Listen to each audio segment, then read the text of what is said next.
আসসালামু আলাইকুম ওয়া ৰাহমাতুল্লাহি ওয়া বাৰাকাতুহু। প্ৰিয় দৰ্শক, আপোনালোকে জানেনে জিনাৰ আৰম্ভণি বা সূচনা কিভাৱে হৈছিল? পৃথিৱীত কোন নাফৰমান ব্যক্তিয়ে সৰ্বপ্ৰথমে জিনাৰ গুণাত লিপ্ত হৈছিল? লগতে জিনাকাৰীৰ শাস্তি কি? জানিবলৈ হ'লে ভিডিঅ'টো শেষ পৰ্যন্ত চাব। প্ৰিয় দৰ্শক, মানৱ জাতিৰ আদি পিতা হযৰত আদম আলাইহিছ সালাম ও মা হাৱা আলাইহিছ সালাম জান্নাতত শয়তানৰ পাকত পৰি নিষিদ্ধ ফল ভক্ষণ কৰাই আল্লাহ তেওঁলোক উভয়কে জান্নাতৰ পৰা পৃথিৱীত নমাই দিলে। তদুপৰি আল্লাহ তাআলাৰ আদেশ অনুযায়ী বাবা আদম আৰু মা হাৱা মানৱ জাতিৰ বংশ বিস্তাৰৰ খাতিৰত সন্তান জন্ম দি থাকে। হযৰত মা হাৱা আলাইহিছ সালাম একলগে জোৰাই এটি পুত্ৰ আৰু এটি কন্যা সন্তান জন্ম দিয়ে। এইভাৱে 30-40 জোৰা সন্তান জন্ম দিয়ে। তৎকালে আল্লাহৰ বিধান অনুযায়ী প্ৰথমবাৰৰ পুত্ৰৰ লগত দ্বিতীয়বাৰৰ কন্যা ও তৃতীয়বাৰৰ পুত্ৰৰ লগত প্ৰথমবাৰৰ কন্যাৰ বিবাহ হয়। তৃতীয় শৰীয়ত অনুযায়ী এইসমূহ বিবাহৰ প্ৰয়োজন আছিল, কাৰণ তেতিয়া হযৰত আদম ও মা হাৱাৰ বাহিৰে পৃথিৱীত আন কোনো মানৱ নাছিল। তেওঁলোকৰ সকলোবোৰ সন্তানেই ভাই ভনী, কিন্তু তেওঁলোকৰ ভাই ভনীসকলৰ মাজত বিবাহ নহলে সকলোৱে অবিবাহিত থাকিলহেঁতেন। ফলত পৃথিৱীত আৰু বংশ বৃদ্ধি নহলহেঁতেন। বাবা হযৰত আদম আলাইহিছ সালাম ও মা হাৱা আলাইহিছ সালামৰ 2 জোৰা সন্তান হাবিল ও লিউজা আৰু কাবিল ও আকলিমা ভূমিষ্ঠ হল।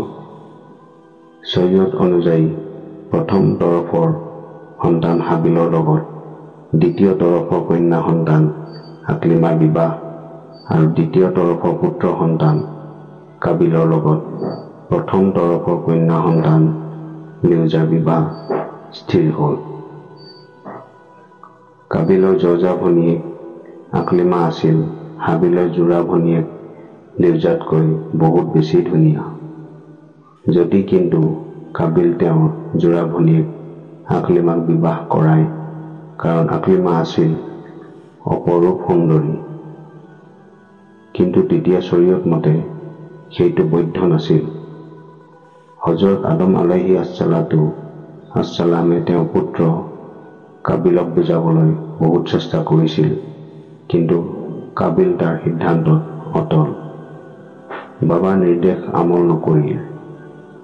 বাবা হযৰত আদম আলাইহিছ সালাম সমস্যাত পৰিল।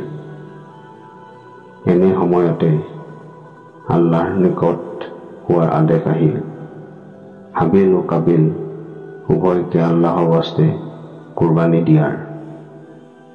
যাৰ কুৰবানী আল্লাহৰ দৰবাৰত গৃহীত হ'ব, সিয়েই আকলিমাক বিবাহ কৰাব।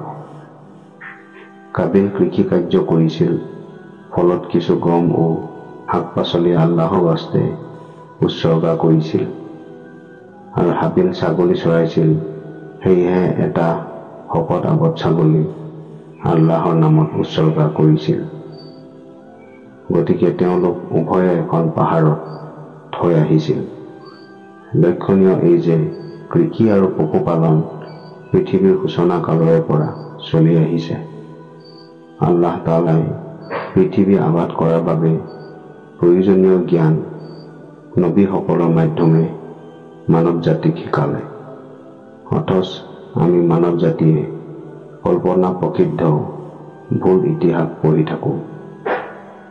আদি মানৱসকলে কোনো ধৰণৰ কৃষিৰ বিষয়ে একো জনা নাছিল, অথচ বাস্তৱ সত্য ইতিহাস তাৰ বিপৰীত।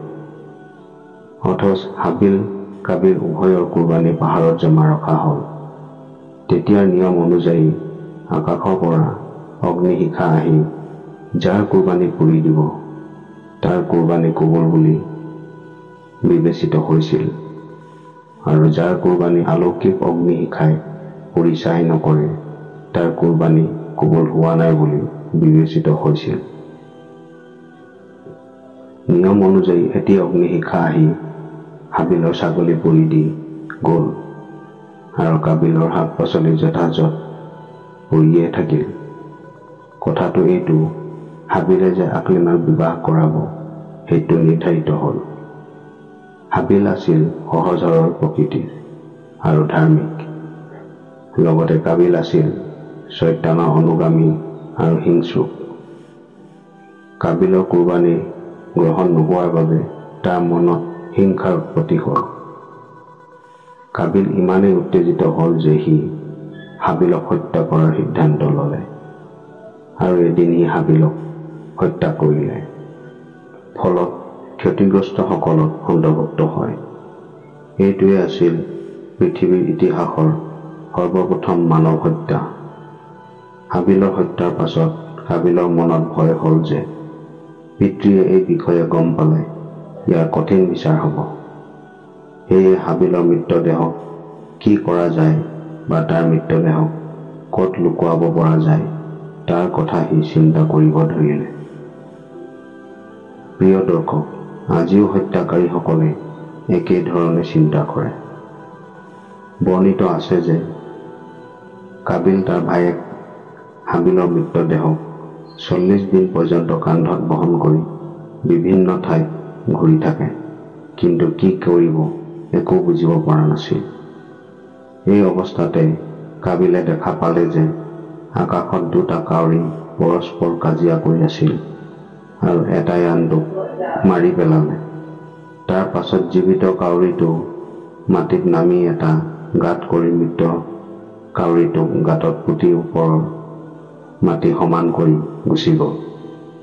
কাবিলে এই সমস্ত ঘটনা ভালকৈ চাই চিন্তা কৰিলে, ময়ো যদি কাউৰীৰ দৰে কৰোঁ তেন্তে এইটো ভালেই হ'ব। মোৰ এটা কাউৰীৰ সমানো বুদ্ধি নাই।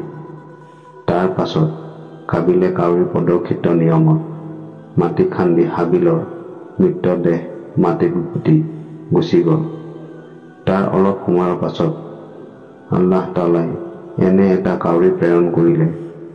সেই কাউৰীটোৱে মাটিখিনি খান্দিলে যাতে তাক শিক্ষা দিবলৈ যে নিজৰ ভায়েকৰ মৃতদেহক কিভাৱে আবৃত কৰিব লাগে।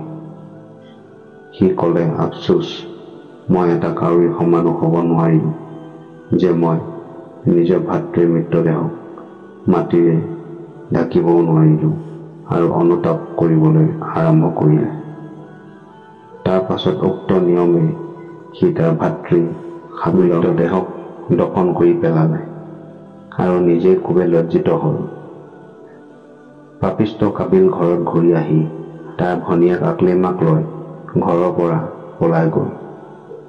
এইপিনে বাবা আদম আলাইহিছ ছালাম হাবিলৰ নিহত হোৱাৰ সংবাদ পাই খুবেই দুখ পালে। তেওঁ নিখোজ হোৱা কাবিল আৰু আকলিমাৰ সন্ধান কৰিলে, কিন্তু বিচাৰি নাপালে। আল্লাহৰ অবাক্ত নাফৰমান কাবিল তাৰ জৰ্জা ভনীয়েক আকলিমাক লগত লৈ জংঘলত গুচি যায় আৰু শয়তানৰ প্ৰৰোচনাত পৰি উভয়ে জিনাত লিপ্ত হয়। লগতে শয়তানৰ কবলত পৰি উভয়ে অগ্নি পূজা কৰিবলৈ আৰম্ভ কৰি দিয়ে।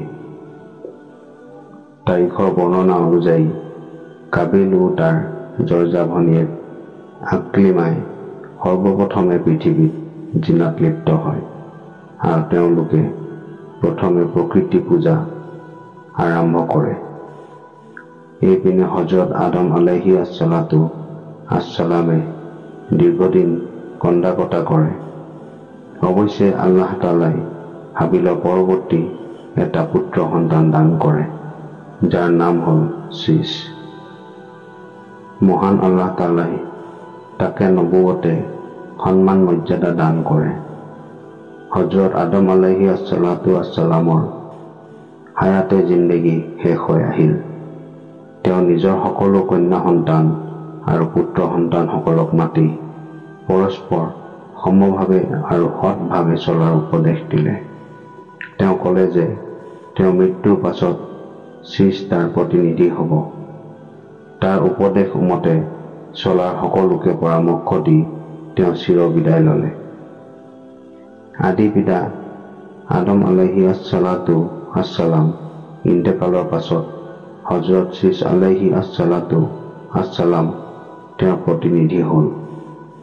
প্ৰিয় দৰ্শক, জিনাকাৰী ব্যক্তি যদি অবিবাহিত হয় তেন্তে তাক 100 বাৰ বেদ দি কোবাই দেশ বাহিৰ কৰিব লাগে, আৰু যদি সি বিবাহিত হয় তেন্তে তাক ৰজম তথা পাথৰ মাৰি হত্যা কৰিব লাগে।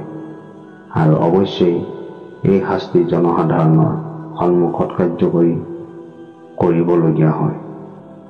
এইটো হ'ল তাৰ দুনিয়াৰ শাস্তি, আৰু পৰকালত আছে ভয়াৱহ আজাব যদি সি তওবা নকৰি মৃত্যুবৰণ কৰে। হে আল্লাহ, আপুনি আমাক সকলোকে মহাপাপৰ পৰা হেফাজত কৰক, আমিন। প্ৰিয় দৰ্শক, আজিৰ ভিডিঅ'টো ইমানেই আছিল। পৰৱৰ্তী আকৌ এটি নতুন ভিডিঅ' লৈ আপোনালোকৰ মাজত উপস্থিত হ'ম। আশা কৰোঁ আপোনালোকে ভিডিঅ'টো ভাল পাইছে আৰু এজন ইমানৱালাই আনজন ইমানৱালাক আগবাঢ়ি যাবলৈ সহায় কৰিব বুলি বিশ্বাস ৰাখিলোঁ। প্ৰিয় দৰ্শক, যদি ভিডিঅ'টো আপোনালোকৰ ভাল লাগিছে তেন্তে এটা লাইক কৰি দিব, বন্ধুসকলৰ সৈতে বেছিকৈ শ্বেয়াৰ কৰি দিব, আৰু মোৰ চেনেল ইছলামিক চাবক ছাবস্ক্ৰাইব কৰি দিব।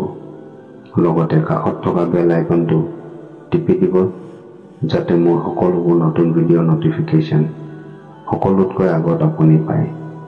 আসসালামু আলাইকুম, আল্লাহ হাফিজ।